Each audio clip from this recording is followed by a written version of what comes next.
¿Qué tal? Sean bienvenidos a esta nueva cápsula jurídica en la cual hablaremos sobre la excepción procesal de falta de personalidad conforme al Código Nacional de Procedimientos Civiles y Familiares. Como siempre, agradecemos su suscripción a nuestro canal y los invitamos a que compartan el contenido de este video con las personas que pudieran estar interesadas en el mismo. Y tal y como lo pueden apreciar en su pantalla, los temas que abordaremos a continuación son los siguientes. En principio hablaremos sobre el fundamento de esta excepción de falta de personalidad en el Código Nacional de Procedimientos Civiles y Familiares para posteriormente referir la definición o significado de la falta de capacidad de la parte actora, procesalmente hablando, así como de la falta de personalidad de la parte actora, obviamente en materia procesal. También hablaremos sobre la legitimación procesal de las partes en juicio, así como de la tramitación de la excepción de falta de personalidad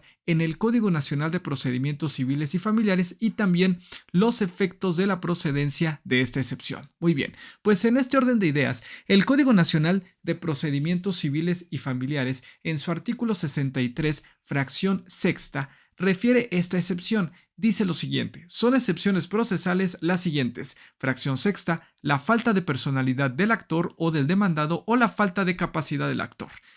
Una vez que hemos leído esta disposición jurídica, pues nos parece importante discernir entre lo que vamos a entender por falta de capacidad y la falta de personalidad, ya que precisamente este precepto jurídico hace referencia a estas dos figuras jurídicas. Muy bien, ahora, ¿qué vamos a entender por falta de capacidad? Bueno, esta falta de capacidad de la parte actora está relacionada con la denominada capacidad de ejercicio, que es aquella aptitud para que una persona por sí misma pueda hacer valer sus derechos y también cumplir sus obligaciones. Ahora bien, en este orden de ideas, si una persona cuenta con capacidad de ejercicio, puede por sí misma comparecer ante un tribunal para hacer valer una acción. En consecuencia, la parte demandada al momento de contestar la demanda podría hacer valer esta excepción alegando que la parte actora carece de capacidad de ejercicio, recordando que dicha capacidad de ejercicio se adquiere a partir de los 18 años de edad. Bueno, entonces, una vez que hemos hablado brevemente de lo que es la capacidad de ejercicio conforme a la teoría general del derecho civil, pues bueno, tenemos que esta excepción de falta de capacidad de ejercicio de la actora podría oponerse en los siguientes escenarios. Número uno, cuando el actor no haya cumplido 18 años de edad. ¿Cómo va a demostrar esto el demandado? Con el acta de nacimiento de la parte actora. Entonces, como ya lo decíamos anteriormente, si la parte actora no ha cumplido esta mayoría de edad, pues estaría impedida para comparecer por derecho propio a hacer valer alguna acción o a ejercitar alguna acción en la vía judicial y por lo tanto la parte demandada podría hacer valer esta excepción relacionada con la falta de capacidad de ejercicio de la actora y para ello bastará que lo acredite con el acta de nacimiento. Ahora bien, vamos a encontrar que otra posibilidad de esta falta de capacidad de ejercicio se presenta cuando el actor, a pesar de ser mayor de edad, no goza plenamente de sus facultades cognitivas. Entonces, en este caso, la excepción será procedente, esta excepción de falta de capacidad de ejercicio de la actora será procedente si la parte demandada demuestra la declaración o acredita la existencia de la declaración judicial de interdicción, ya que hay que recordar que procesalmente hablando, la capacidad de las partes se presume, es decir, los jueces presumen que las partes en un proceso, parte actora y parte demandada, cuentan con capacidad de ejercicio para comparecer ante el tribunal y por lo tanto la incapacidad se tiene que demostrar. En consecuencia, si la parte actora es mayor de edad y la demandada hace valer esta excepción, tendrá que acreditar la existencia de esta declaración judicial de interdicción. Muy bien, ahora, Un escenario más de esta falta de capacidad de ejercicio podría suceder cuando, a pesar de que el promovente tenga capacidad de ejercicio, es decir, tenga la mayoría de edad y no sea declarada en estado de interdicción, podría carecer de capacidad para promover un juicio. Por ejemplo, cuando una persona tiene 23 años de edad y solicita la adopción de un niño o de una niña, por ejemplo, carece de capacidad para ello, ya que en el artículo 391 del Código Civil vigente en la Ciudad de México se exige que la edad mínima para solicitar una adopción sea de 25 años por parte del adoptante. Entonces ahí podríamos encontrar un ejemplo en el cual se actualiza también la falta de capacidad del promovente. Ahora, con esto cerramos este análisis de la falta de capacidad y decíamos que al lado de la capacidad, procesalmente hablando, también existe la personalidad o legitimación procesal de las partes. Entonces, ¿en qué consiste esta legitimación procesal? Pues es aquella aptitud para comparecer en juicio y realizar válidamente los actos procesales que le corresponden a las partes, a la parte actora y a la parte demandada. En este sentido, vamos a encontrar que existen dos supuestos de la legitimación procesal. Número uno, cuando una persona con plena capacidad de ejercicio, porque ya habíamos dicho que es importante contar con esta capacidad para comparecer a juicio, lo hace, es decir, comparece por derecho propio ante el tribunal a fin de ejercitar una acción. ¿Esto qué significa? Que podríamos pensar en una persona de nombre Raúl, quien comparece ante el órgano jurisdiccional sin ser representado por alguien más, sino que él por sí mismo, porque tiene capacidad de ejercicio, por sí mismo comparece ante el tribunal y firma su demanda, por ejemplo. Entonces, ahí estamos hablando de este primer escenario de la legitimación procesal cuando una persona comparece por derecho propio, no está siendo representada por alguien más, como en el ejemplo de Raúl. O bien podría haber un segundo escenario de la legitimación procesal que se presenta cuando una persona comparece ante el tribunal en representación de otra, para lo cual debe acreditar que está debidamente legitimada para tal efecto. Por ejemplo, con un poder general para pleitos y cobranzas. Podríamos regresar al ejemplo de Raúl. Raúl tiene la necesidad de comparecer a juicio, ya sea como parte actora o como parte demandada, pero no le es posible hacerlo de forma presencial. ¿Por qué? Porque a lo mejor tiene o por su trabajo no se le dificulta acudir al órgano jurisdiccional y en consecuencia podría otorgarle un poder general para pleitos y cobranzas a cualquier persona de su confianza y entonces esa persona representará a Raúl en el juicio de que se trate. Entonces, los dos supuestos de la legitimación procesal consisten en que una persona podría comparecer a juicio por derecho propio sin necesidad que alguien más la represente o bien cuando una persona comparece a juicio pero en representación de otra. Esos son los dos supuestos de la legitimación procesal y en este último caso es importante que el representante, ya sea de la parte actora o de la parte demandada, acredite su legitimación, acredite la calidad con la que comparece, por ejemplo, como ya lo decíamos, exhibiendo el poder general para pleitos y cobranzas. En este sentido, pues podríamos decir que las personas físicas pueden comparecer a juicio por derecho propio, por sí mismas, como ya lo habíamos dicho, o bien mediante un representante designado de forma voluntaria a través ya sea de un mandato judicial o de un poder para pleitos y cobranzas, lo que acabamos de mencionar. Entonces, las personas físicas tienen la posibilidad de comparecer a juicio por derecho propio o comparecer por conducto de un representante, es decir, ser representadas por un tercero. Pero tratándose de las personas jurídicas, también conocidas como personas morales, estas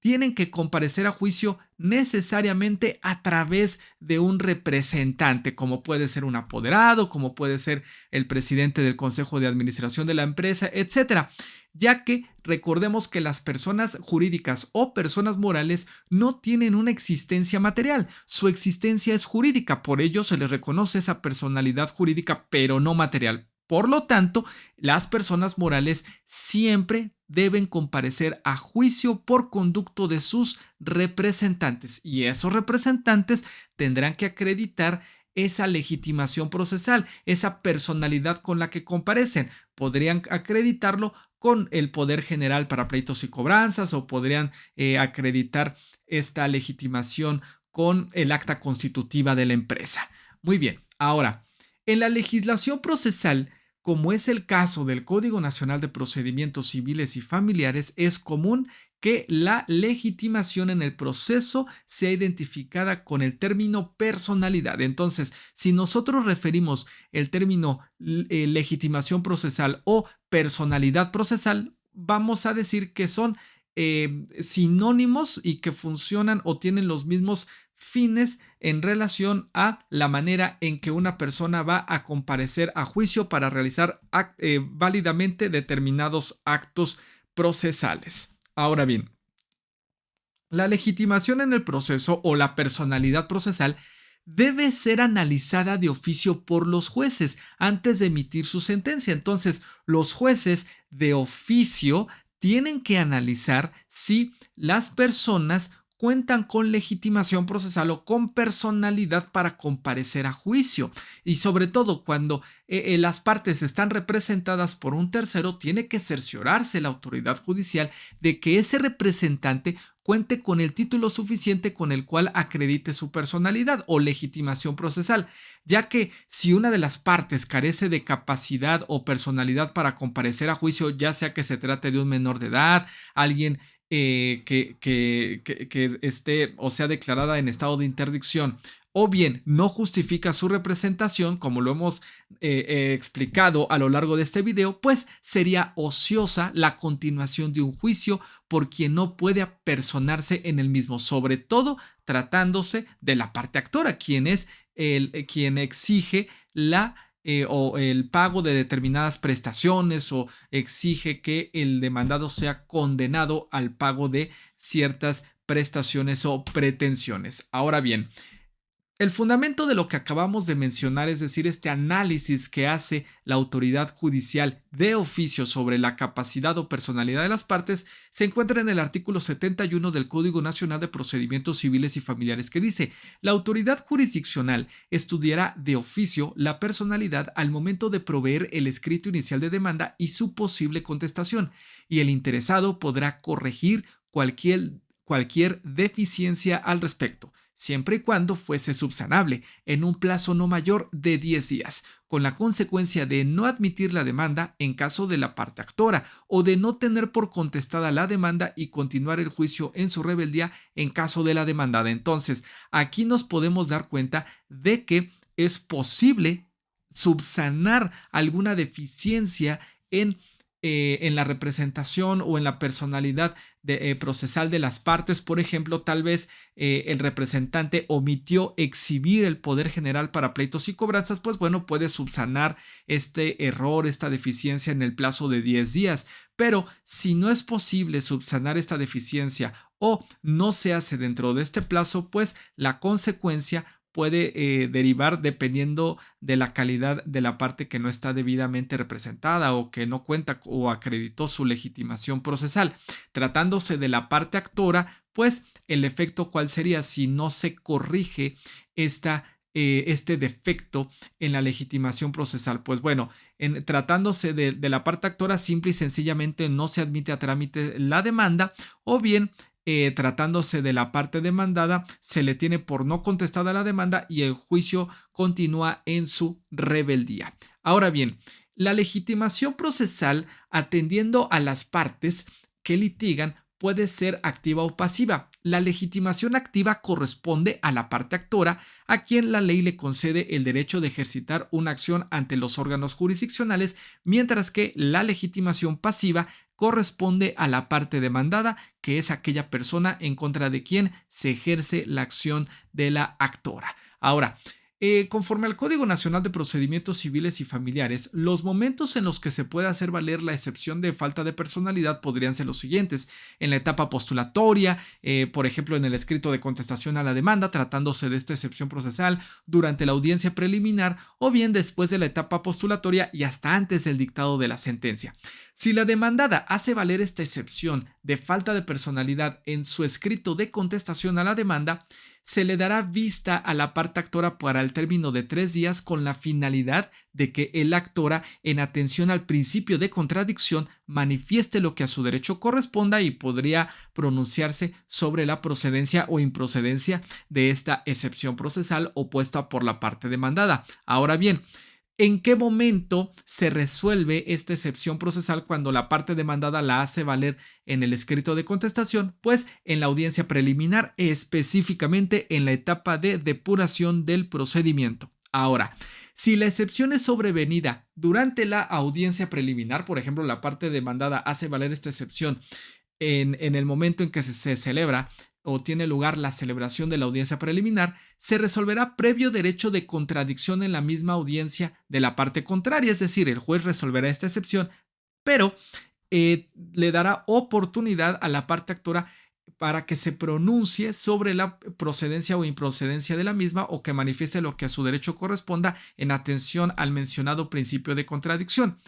Y la autoridad en esta misma audiencia preliminar escuchará los argumentos de las partes, proveerá lo necesario para la admisión o desechamiento de pruebas a fin de acreditar la existencia o la procedencia, mejor dicho, de esta excepción de falta de personalidad y mandará recibir en la misma audiencia aquellas pruebas en caso de que esto sea posible y resolverá en el mismo acto la resolución o emitirá la resolución que en derecho corresponda sobre la procedencia o improcedencia de esta excepción de falta de personalidad, y esta sentencia, por supuesto, tendrá que ser fundada y motivada. Ahora bien, si la excepción de falta de personalidad se hace valer después de la etapa postulatoria, después del escrito de contestación de la demanda, pero hasta antes del dictado de la sentencia, entonces se debe promover en la vía incidental. Y pues para también tomar en consideración se debe tomar en consideración los efectos de la procedencia de esta excepción. Si la excepción de falta de personalidad se declara fundada y esta excepción fuere subsanable, entonces la autoridad jurisdiccional concederá un plazo no mayor a 10 días para que subsane, como ya lo habíamos mencionado anteriormente. Pero si este defecto en la personalidad o legitimación procesal no es subsanable o bien no se corrige, no se subsana dentro del plazo de 10 días, entonces el efecto es que, tratándose de la parte actora, el juicio será sobreseído, y tratándose de la parte demandada, el juicio continuará en su rebeldía. Y pues bueno, con esto concluimos el video de esta ocasión. Ustedes pueden apreciar en su pantalla la bibliografía que fue consultada para la creación del mismo, y una vez más los invitamos a suscribirse a nuestro canal y activar la campana de notificaciones para que estén enterados sobre nuestro nuevo contenido. Muchas gracias y hasta la próxima.